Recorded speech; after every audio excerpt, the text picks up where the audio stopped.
and also keep tuned, stay tuned, keep listening, watching.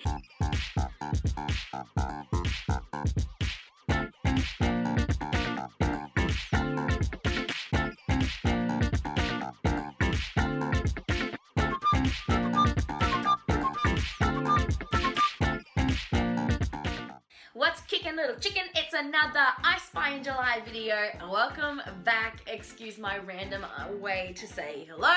I am just exploring a few different ways. Everyone says what's up guys in every single video, including myself, so I wanted to give a bit of a different flavor, so there you go. The video today is going to be all about my writing journey and how I got to where I am today, why I decided to keep writing, why I decided to write at all, why I decided to write books, how did that even come into my sphere. There's been all kinds of jobs that I've had and all kinds of avenues I've looked down in the creative field, and some stuff that I still do today. So it's been a really unusual work journey, I have to say, for myself. If you didn't already know, I actually love writing music and singing and playing instruments, so I am very musical as well as authorial.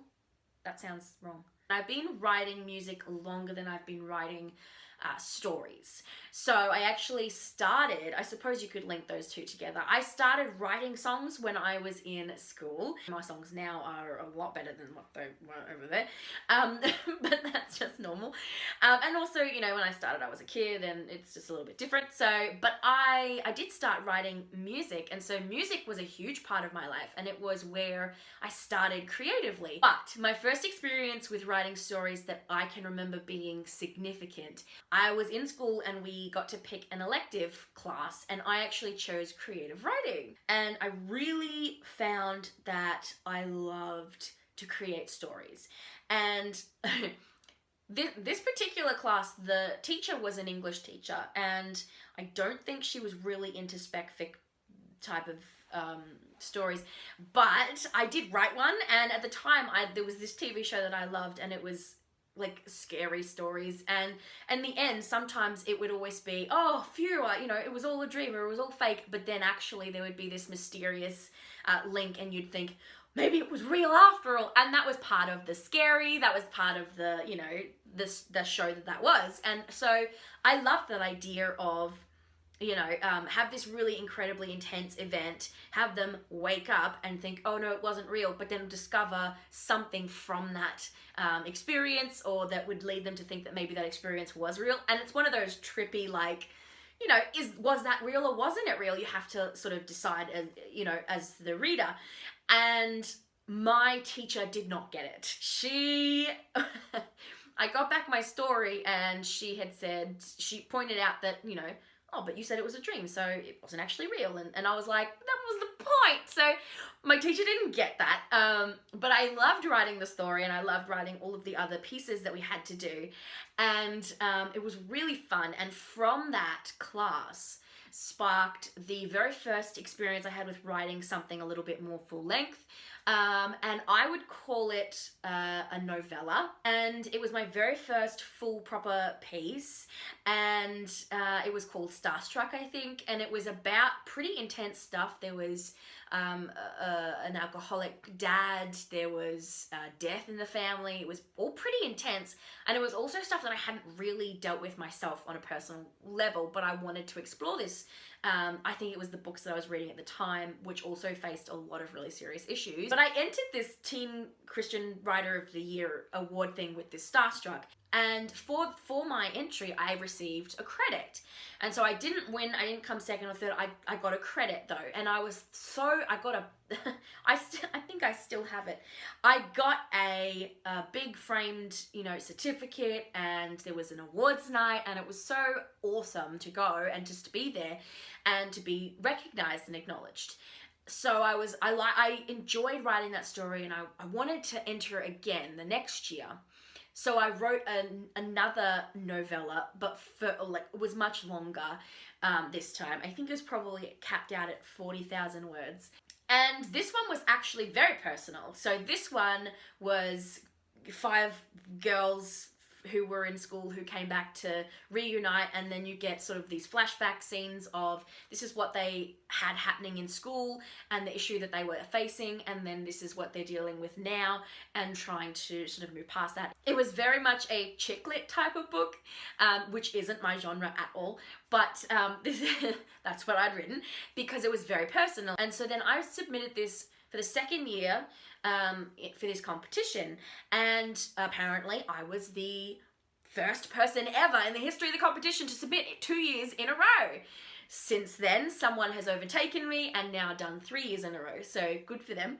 But I was the first to submit a story, a different story, 2 years running. And this really super personal, like, you know, young adults chick lit fiction novella ended up coming second. And I was super stoked. I was really happy, and I'd come second. I got a prize money, I got another certificate, and it said second on it. And so I was really proud of myself and what I had achieved. And I was sort of coming to the end of my school life, and you know, and I wanted to potentially look at this book getting published. And somewhere along the way, as I was leaving school and discovering the other things that I wanted to do with my life, I let my writing fall away, and I put the story in a box and put it aside and focused on when I was out of school, my first job, which I studied legal practice and was a legal secretary for a while, then discovered I hated that, still forgotten about my writing. So then I went and did, I worked in an international TAFE for a while, then I did a course on radio and TV, rediscovered my absolute love for creative outlets, and I worked at a radio station for a while, which was really fun, and I experienced some really cool TV stuff. And as I sort of was rediscovering my creative energies and juices and everything's flowing and I love being creative, I ended up working not in the creative industry. I actually ended up working at a private investigation firm who did corporate investigations. While I was working there, it's an investigation firm. We're investigating things, and it's re-sparked my love for crime and crime stories. And it was there that I discovered and started writing the Hannah Carmichael Chronicles. And I decided I wanted a blog, I wanted to do this Hannah Carmichael Chronicles, and I wanted to write a little bit more because it was so much fun. I loved writing stories. I picked up my old book, which was Young Adults Chick Lit, and went, nah, I like crime. I like writing crime stuff. I love investigations. I love spies and thriller, and that was where my writing heart was. And so as I was writing more and more of this Hannah Carmichael Chronicle, which I think ended up with 70 installments, I rediscovered my passion and my love for writing and writing crime. And so it's really important to find your genre and where you love to write. Writing chick lit is really different to writing crime, and writing both of those is really different to writing speculative fiction. So it was really interesting to discover that this was where my heart was. I hadn't really written much to do with crime or to do with thriller in that genre, but it was absolutely where I wanted to be and where my heart was leading me when it came to writing. And so as I wrote the Hannah Carmichael Chronicles, one thing that I did well when I was relatively young was I wrote down my ideas. I like to write down, if I got a good idea for a story, I would write it down and then I could come back to it another time. One of the stories that I actually had written was a totally different story, and I had a first draft written, and as I was coming to sort of the end, towards the end of the Hannah Carmichael Chronicles, I was winding it down, I also had another story that was in my mind. I'd been writing some short stories, some crime short stories. I had also discovered a 500-word challenge by the Australian Writing Centre, and I ended up with a story, and I went back to Sparklet, and it was just the perspective of these two women who one woman got dragged into another one's kidnapping and they had to escape. That was the extent of the story. When I wrote it, it turned out approximately, I think, 30,000 words, and it didn't go anywhere. But the story was sticking with me and I really liked it. And that's actually when I ended up hearing on the radio about a publisher who helps you self-publish your book. I knew I wanted to get some stories out there, and so I told her about my story idea and I said, this is the story I'm going with, but I'm thinking I might need to expand it and do not just the side of these two women, but then also the side of their family back home.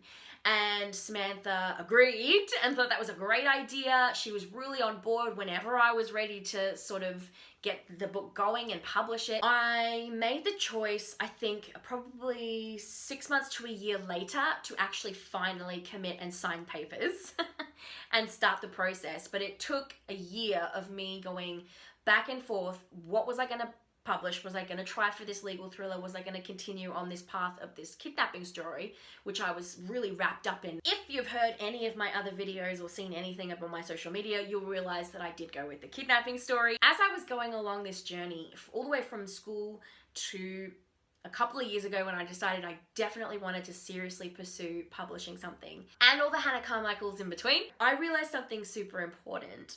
And it was that I wanted to write. Really simply, I wanted to write. I ended up with a list, quite a comprehensive list of ideas in 2 different genres, speculative fiction and crime thriller fiction.